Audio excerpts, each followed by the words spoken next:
নমস্কার, দেখছেন talk to Bangla. আমি অভিষেক রয়েছে আপনাদের সাথে। এই মুহূর্তে যে খবর নিয়ে উপস্থিত হয়েছি, ভারতবর্ষের গৃহমন্ত্রী কি অযোগ্য তেমন প্রশ্ন তুলছেন রাহুল গান্ধী দেশের বিরোধী দলনেতা, এবং তিনি যে কথাটা বলছেন তার দুটো পয়েন্ট খুব গুরুত্বপূর্ণভাবে তিনি তুলে ধরেছেন। তিনি বলছেন যে 20 তারিখ গুলিটা চলেছিল, হয় গৃহমন্ত্রী সেটাতে ডাইরেকশন দিয়েছিলেন, তাহলে তিনি একদম সরাসরি সেই কাজটা নিজের থেকে করেছিলেন, সেই বিষয়টা উঠে আসছে। আর তা না হলে গৃহমন্ত্রী জানতেনই না যে গুলি চলছে রাস্তায়, তাহলে সেই ক্ষেত্রে তো তাকে একদম সরাসরি অযোগ্য বলে ধরে নিতে হবে। তেমন কথা বলছেন দেশের বিরোধী দল নেতা। আপনারা শুনুন, তারপর আসছে এনে বিস্তারিত ব্যাখ্যায় যে কি জায়গা থেকে এই কথাগুলো এই মুহূর্তে এতটা গুরুতর হয়ে উঠছে। या होम मिनिस्टर को मालूम ही नहीं था कि गोली चल रही है, उसका मतलब है कि he is incompetent. Otherwise he ordered it, in which case is culpable. मैं यही बोल रहा हूँ, तीसरी बात तो ही नहीं। लॉजिक है ना। हाँ, एंड देखिए, सदन में भी नहीं आए। Why is he not coming? supposedly brave home minister of India, why is he not in the house? If he's not done anything, अगर कुछ नहीं किया, कोई ऑर्डर नहीं दिया, तो फिर बस सफाई दे दे कि मैंने ऑर्डर नहीं दिया। আপনারা শুনলেন রাহুল গান্ধীর বক্তব্য। সংসদের বাইরে তিনি বেরিয়ে এসে সংবাদ মাধ্যমকে দেয়া সাক্ষাৎকারে এই কথাগুলো বলেন, এবং সেখান থেকেই যে গুরুত্বপূর্ণ বিষয়টা উঠে আসছে যে এই যে দেশের গৃহমন্ত্রী তিনি পর পর লাগাতার আসছেন না, কোনোদিনই তিনি আসছেন না সংসদ ভবনে। মনসুন সেশনে আমরা দেখতেই পেলাম না দেশের গৃহমন্ত্রীকে, এবং 20 তারিখ থেকে এই মনসুন সেশন শুরু হয়েছে, এবং 20 তারিখেই এই সামগ্রিক ঘটনাটা ঘটে। তারপর 25 তারিখ ধর্মেন্দ্র প্রধানের ইস্তফা হয়, কিন্তু সেই ধর্মেন্দ্র প্রধানও একদম রীতিমতন রাজার মতন তাকে সাদরে আমন্ত্রণ করে নিয়ে আসা হয় তার কলিগদের দ্বারা। কিন্তু দেশের গৃহমন্ত্রী সংসদ ভবনের অভ্যন্তরে থেকে এনডি এর বৈঠক করছেন, কিন্তু তিনি আসছেন না সংসদে। এরকম ছবি আমরা কিন্তু সত্যিই দেখতে অভ্যস্ত নয়, এবং সেখান থেকেই উঠছে যে প্রশ্নটা যে এই জিতেন্দ্র সিং তাকে এগিয়ে দেওয়া হচ্ছে। জিতেন্দ্র সিং কয়েকদিন ধরে আমরা দেখতে পাচ্ছি সমস্ত বিষয়তেই কেন্দ্রীয় সরকারের একদম মুখপত্র হয়ে উঠেছেন, এবং তিনি কিন্তু সমস্ত সময় কমিউনিকেট করছেন। ককরোচ জনতা পার্টির সঙ্গেও তিনি কমিউনিকেট করেছিলেন যেদিন একদম আমরা দেখতে পাই 21শে জুলাই রাহুল গান্ধী দেশের বিরোধী দলনেতা হিসেবে প্রধানমন্ত্রী বাড়ির বাইরে গিয়ে বসে পড়েছিলেন। সেদিনও জিতেন্দ্র সিং কমিউনিকেট করতে গিয়েছিলেন রাহুল গান্ধীর সঙ্গে।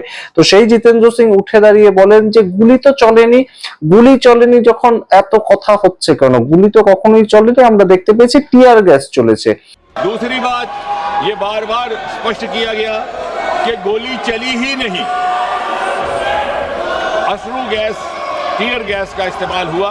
लेकिन जब गोली चली ही नहीं तो आदेश देने का सवाल ही नहीं पैदा होता, और आदेश देने का अधिकार मैजिस्ट्रेट के पास रहता है, मंत्री के पास नहीं। কিন্তু গুরুত্বপূর্ণ বিষয়টা হচ্ছে জিতেন্দ্র সিং খুব সুচারুভাবে অ্যাভয়েড করতে চাইলেন যে কথাটা প্যালেট গান যে চলেছিল, সেই প্যালেট গানের প্রভাবে যে কতজন ছাত্রছাত্রী তাদের রীতিমতন শারীরিক ক্ষতি হয়ে গিয়েছে, একটি ছেলের চোখ নষ্ট হয়ে গিয়েছে, যাকে দাঁড় করিয়েছিলেন রাহুল গান্ধী, সেটাকেও তো চালাতে অর্ডার দিতে হয়, এবং সত্যিই তো টিয়ার গ্যাস চালাতেও তো একটা অর্ডার আসতে হয়। সেই অর্ডারটা কে দিয়েছিলেন সেটা তো কোনোভাবেই এই জিতেন্দ্র সিং বললেন না। এবং যদি কেউ অ্যাকাউন্টেবল হয়ে থাকেন, সেটা যদি কেউ অ্যান্সারেবল হয়ে থাকেন, সেটা তো গৃহ মন্ত্রণালয়, সেটা তো জিতেন্দ্র সিং এর বলার কথা না। আমরা রিসেন্টলি দেখলাম এই যে বিলটা এলো, সেটাও প্রহ্লাদ যোশী পড়লেন না, সেটা শিক্ষা ওরিয়েন্টেড একটা বিল, কিন্তু সেটাও প্রহ্লাদ যোশী পড়লেন না, পড়লেন জিতেন্দ্র সিং। সুতরাং সেখানেও একটা গুরুত্বপূর্ণ প্রশ্ন উঠছে যে কোথাও কি গিয়ে অমিত শাহ জিতেন্দ্র সিং এর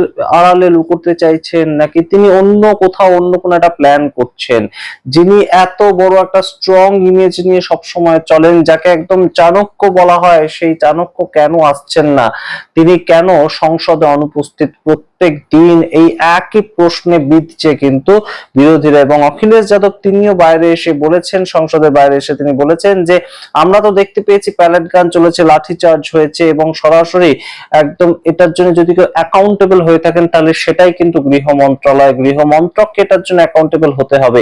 এবং বহু ছাত্রছাত্রীকে এরকমও দেখা গিয়েছে যে বিরোধীরা সেখানে গিয়ে পৌঁছানোর আগে তাদের হসপিটাল থেকে ছেড়ে দেওয়া হয়েছে। তো এটার জন্য তো উত্তর দিতে হবে গৃহ মন্ত্রণালয়কে, এই কথা অখিলেশ যাদব বলেছেন বাইরে এসে। देखिए, पैलेट गन्स चली हैं, लोगों की चोट आई है, आंसू गैस के गोले चले हैं, लाठी चली है, कई घायल हुए हैं, बहुत से लोग अस्पताल गए और बहुत से लोग पहले जब विपक्ष को पता लगा उससे पहले उनको डिस्चार्ज करके घर भी भेज दिया गया। तो ये बड़े सवाल है जिसका जवाब तो सरकार को देना होगा और इसके लिए गृह विभाग ही बनता है, क्योंकि पुलिस और आर्म फोर्सेस उन्हीं के अंडर आती है। तो अगर उनके ऑर्डर पे नहीं चला है कुछ, तो किसके ऑर्डर पे ये फैसला लिया गया है, किसके कहने पे? সুতরাং এই যে বিষয়গুলো ঘটছে সেটার মূল যে একটা জায়গা সেটা কিন্তু একটাই, যে বিজেপি চেয়েছিল সম্পূর্ণভাবে এই বিলটাকে আনার মাধ্যমে সম্পূর্ণ 20 তারিখের যে বিষয়টা সেটাকে অমিট করে দিতে, সেটাকে একদম সরাসরি ডিলিট করে দিতে মানুষের স্মৃতি থেকে। কিন্তু বিরোধীরা যেটা করছে এই মুহূর্তে অবশ্যই কিন্তু কৌশলী ভাবে প্রত্যেকে, সেটা অভিষেক ব্যানার্জি হতে পারে, সেটা একদম আমরা দেখতে পেয়েছি রাহুল গান্ধী হতে পারে, প্রিয়াঙ্কা গান্ধী হতে পারে, অখিলেশ যাদব হতে পারে, গৌরব গগৈ, প্রত্যেকেই কিন্তু একটাই কথা বলছে যে 20 তারিখে ছাত্রদের উপর যে অত্যাচারটা হয়েছিল সেটার অর্ডারটা কে দিয়েছিল। গুরুত্বপূর্ণ প্রেক্ষাপট এই জন্যই, তার কারণ কোনো মতেই এই অর্ডার সম্বন্ধে কথা বলতে পারছেন না অমিত শাহ এবং তিনি সংসদেও আসতে পারছেন না। আমরা জানি না সম্পূর্ণ মনসুন সেশন জুড়েও তিনি আসবেন কিনা, এবং তার সঙ্গে আরেকজনের কথাও কিন্তু বলতেই হয় এই ক্ষেত্রে, কোনো মতেই দেশের প্রধানমন্ত্রীও দেশে থাকা অবস্থাতে, সংসদে থাকা অবস্থাতে কোনো মতেই তারা সংসদ হাউসের ভেতরে আসছেন না। আমরা জানি না কেন এইভাবে বিরোধীদেরকে ফেস করতে ভয় পাচ্ছেন। চাণক্য যাকে বলা হয়, স্ট্রং ইমেজ যার, বিভিন্ন ভাবে স্ট্রং ইমেজ তৈরি করা হয় দেশের গৃহমন্ত্রী অমিত শাহ, তিনি যখন একদম চুপ করিয়ে দেন বিরোধীদের, সেই ধরনের যে ভাইরাল ভিডিওগুলো শেয়ার করা হয় সেগুলো দেখানো হয়। কিন্তু এই মুহূর্তে অমিত শাহ কেন সংসদ ভবন উপস্থিত থাকছে না? একটা বিল নিয়ে যখন চর্চা হচ্ছে, সেই বিল পাস হচ্ছে, তখন কেন দেশের গৃহমন্ত্রী প্রতিদিন অনুপস্থিত, সেটা নিয়ে তো অবশ্যই প্রশ্ন উঠবে। এবং গুরুত্বপূর্ণ জায়গাটা যে রাহুল গান্ধী তুলছেন এই মুহূর্তে, যে হয় তিনি ডাইরেকশন দিয়েছিলেন, যদি ডাইরেকশন তিনি দিয়ে থাকেন তাহলে সেটাও তাকে অ্যাকাউন্টেবিলিটি নিতে হবে, যে কেন দেশের নিরস্ত্র ছাত্রছাত্রীদের উপর পুলিশ ব্যালেট গান চালালো, পুলিশ কেন লাঠিচার্জ করলো মাথার উপর, পুলিশ কেন কাঁদানে গ্যাস ছুড়লো, এবং সাদা পোশাকের পুলিশ যারা ছিল, কিংবা তারা পুলিশ কিনা আদৌ সেটাও আমরা জানি না, তারা কারা ছিল, তাদেরকে কে ডিপ্লয় করেছিল, এই প্রশ্নের উত্তর তো দিতে হবে। এবং রাহুল গান্ধী ইতিমধ্যেই আমরা কিন্তু দেখতে পেয়েছি যে একদম সরাসরি চিঠি পর্যন্ত লিখেছেন অমিত শাহকে উদ্দেশ্য করে, কিন্তু তথাপি অমিত শাহ অনুপস্থিত, সংসদে আসছেন না এবং তার হয়ে ডিফেন্ড করার চেষ্টা করছেন বিভিন্ন নেতা মন্ত্রীরা। কখনো এগিয়ে আসছেন কিরেন রিজিজু, কখনো এগিয়ে আসছেন জিতেন্দ্র সিং, কিন্তু অমিত শাহ অনুপস্থিত। তাহলে কি দেশের গৃহমন্ত্রীকে রাহুল গান্ধী যে কথাটা বলছেন যে তিনি জানতেনই না, তার অজান্তেই ঘটনাটা হয়েছে, তাহলে তো আমাদের ধরে নিতেই হয় যে দেশের গৃহমন্ত্রী অযোগ্য।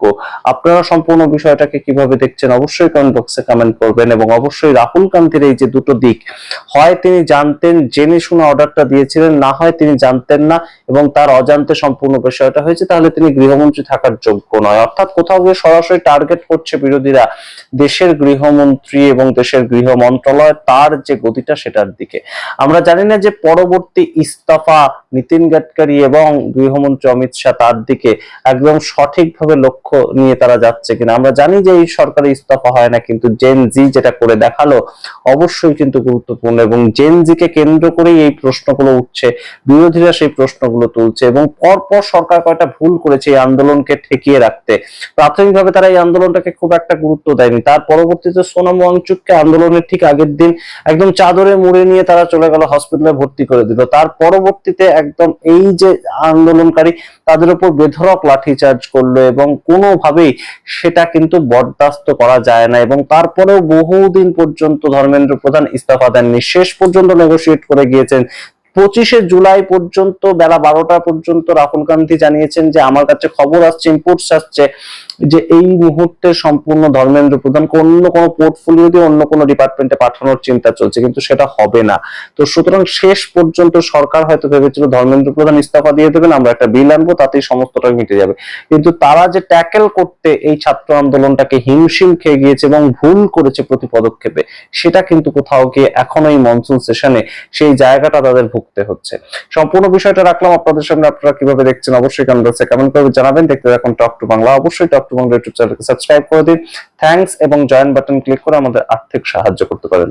ধন্যবাদ।